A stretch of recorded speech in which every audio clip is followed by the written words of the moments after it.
પ્રશાંત કુરાટના નિવેદનને કોંગ્રેસે ગણાવ્યું હાસ્યાસ્પદ। ભાજપે પોતાની બુદ્ધિનું પ્રદર્શન કર્યું તેવું કહ્યું છે હેમાંગ રાવલે। જનતા પાર્ટીના નેતાઓ સૌપ્રથમ તો ભૂલો ઉપર ભૂલો કરી રહ્યા છે। કોઈક નેતા બોલી રહ્યા છે કે 5-10 હજાર વિધાનસભામાં મત છે એનાથી શું ફરક પડવાનું છે, અને કોઈક નેતા બોલી રહ્યા છે કે આમાં કોંગ્રેસનો હાથ છે। મને લાગે છે કે આ બધા ભારતીય જનતા પક્ષના નેતાઓએ માનસિક રીતે પોતાની બુદ્ધિનું દેવાળું મૂકી દીધું એમ લાગે છે।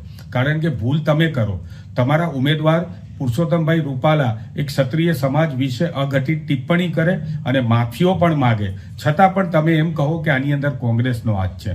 અરે આ ક્ષત્રિય સમાજના આંદોલન જે છે એનું તમે અપમાન કરી રહ્યા છો। ક્ષત્રિય સમાજ પોતાની આન બાન અને શાનને સાચવવા માટે અને અખંડિત રાખવા માટે થઈને જે આંદોલન કરી રહ્યા છે, આ એ જ ક્ષત્રિય સમાજ છે કે સરદાર સાહેબના કહેવાથી એમણે પોતાના રાજા રજવાડા દેશ માટે સમર્પિત કરી દીધા હતા, અને આજે ક્ષત્રિય સમાજની માતાઓ અને બહેનો વિશે આ પ્રકારની ટિપ્પણી કર્યા બાદ આપ એવું કહેવા માંગો છો કે આ આંદોલનની પાછળ કોંગ્રેસનો હાથ છે।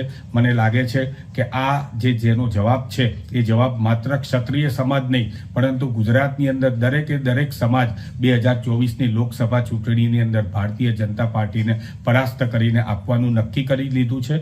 ભારતીય જનતા પાર્ટી પાસે ડેમેજ કંટ્રોલ કરવા માટે હવે કોઈ પ્રકારના આયોજન રહ્યા નથી, એટલે આ પ્રકારની હાસ્યાસ્પદ ટિપ્પણીઓ કરીને પોતાની બુદ્ધિનું વરવું પ્રદર્શન કરી રહ્યા છે।